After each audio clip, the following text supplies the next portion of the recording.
Hey folks, how are you? It's me, your girl, Ms. $1 Billion Bailey, and welcome once again to the $1 Billion Bailey Show.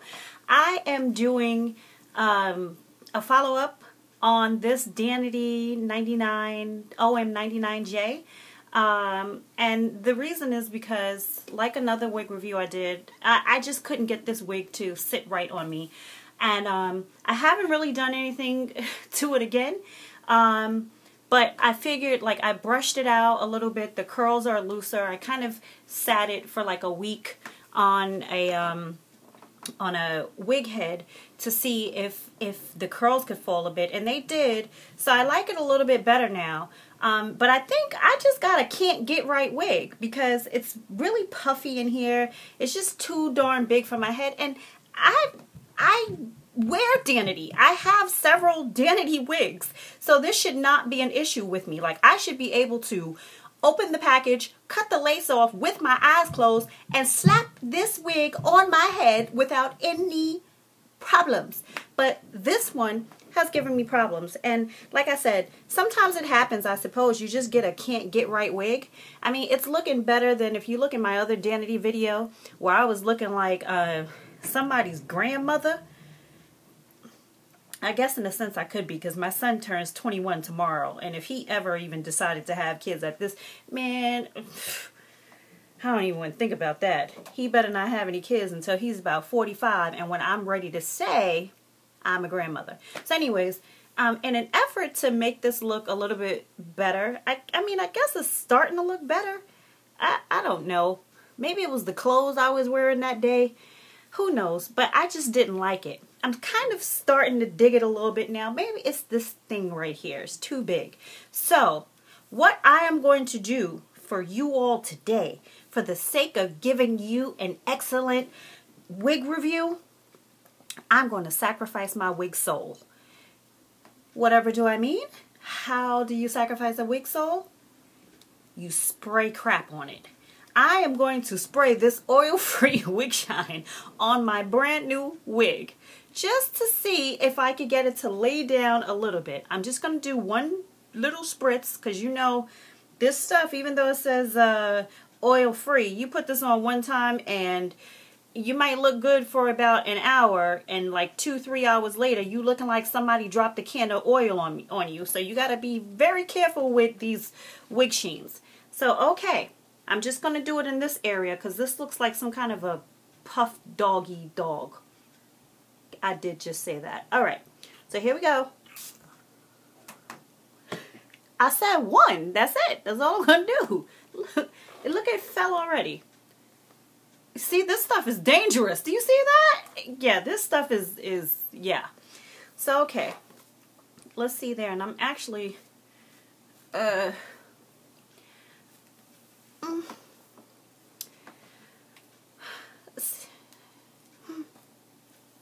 I mean, I don't want it to be too flat on this side, but at the same time, I don't like that puffy thing that was going on there.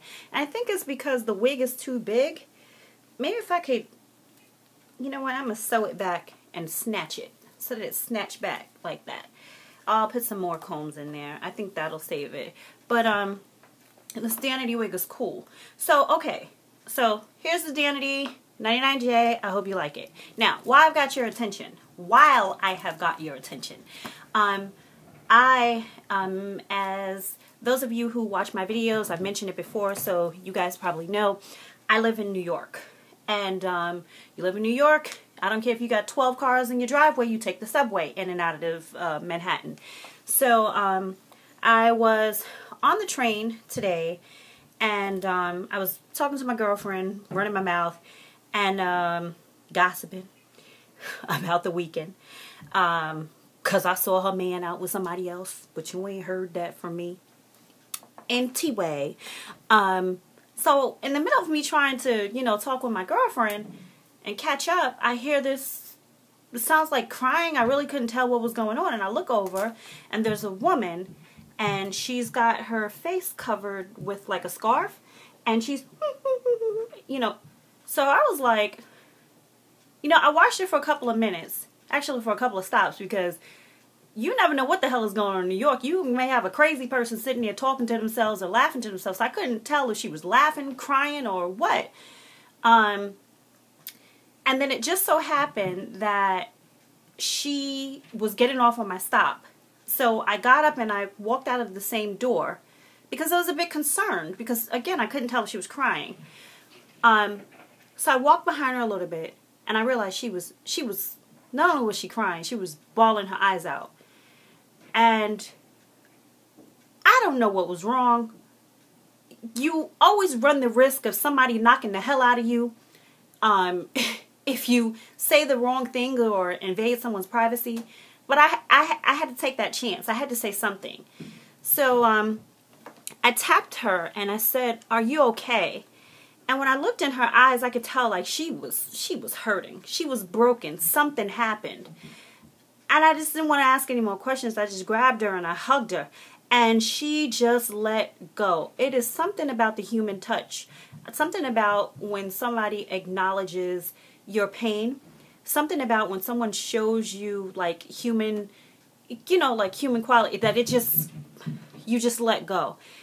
And so I'm standing on the train platform in the Bronx, hugging a strange woman who was crying and like really, I mean, bawling, crying on me, a complete stranger. And I actually, as you can see, you can see my blemish here because I kind of cried my makeup down also because it really touched me. I didn't know what was wrong with her.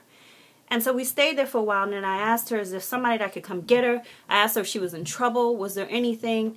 And she explained to me that she came here from Africa. Her father sent for her and her son.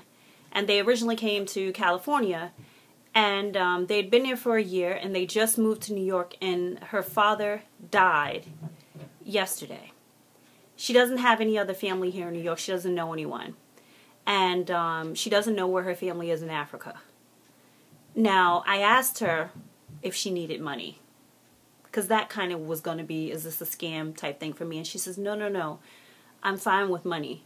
I'm really good. What I need is for you to pray for me, you know? And I did, right there.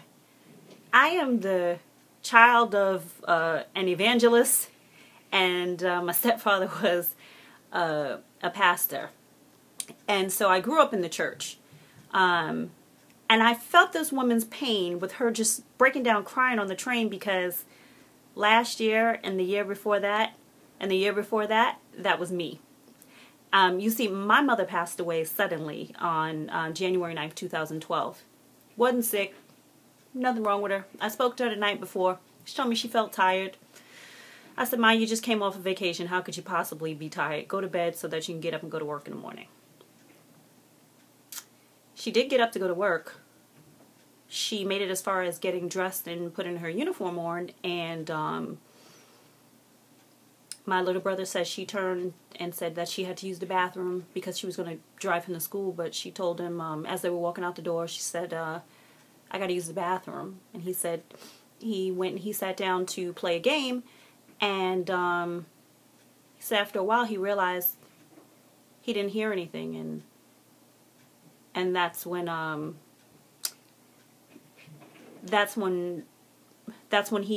he looked under the door because she wasn't responding. So he looked under the little crack in the bathroom door and saw her hand. And they lived in Jersey, and I live in New York. And so my brothers and sisters, they were all younger than me, and they called me. And by the time I got out there, that was the same time that they brought her into the hospital. And as soon as they told me to go to the family room, I knew she was gone. So I cried. I would be sitting on the train, and then just out of nowhere, I would just start bawling. I remember one time the 2 train, I take the 2 train, I was at Park Place, and the conductor stopped the train like about halfway down the track. And it was because I was standing on the platform crying, and he saw me and he thought I was going to jump in. So he stopped the train before I got there. But anyways, I digress just a bit. I understood her pain. So the reason I'm sharing this with you guys in the middle of my wig review is, oh yeah, a hot flat iron did just fall down my back. That did just happen. Good God. All right, well, I wasn't using it anyway, and I had it on low, so I don't think I will have to go to the hospital. But back to my point is, you know, sometimes we're so afraid of other people getting into our space and taking advantage of us. We're afraid to get dirty. We're afraid that somebody may cough on us and give us a disease, which most of us know that is not going to happen.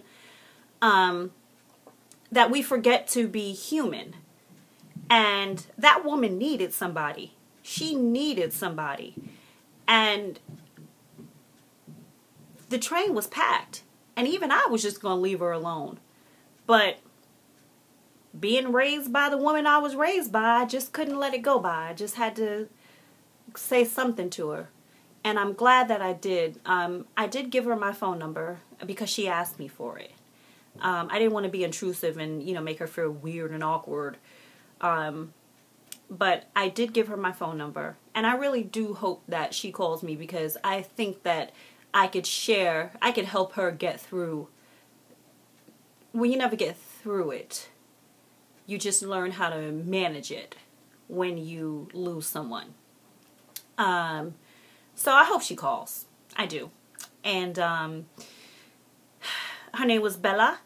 So when you guys go to bed tonight, say a prayer for Bella. And say a prayer for her father's soul. I don't know what your belief is or whatever, but say a prayer for his soul. And, you know, say a prayer for her and her son, and ask that, you know, God comfort them and provide them strength and guidance and peace and comfort.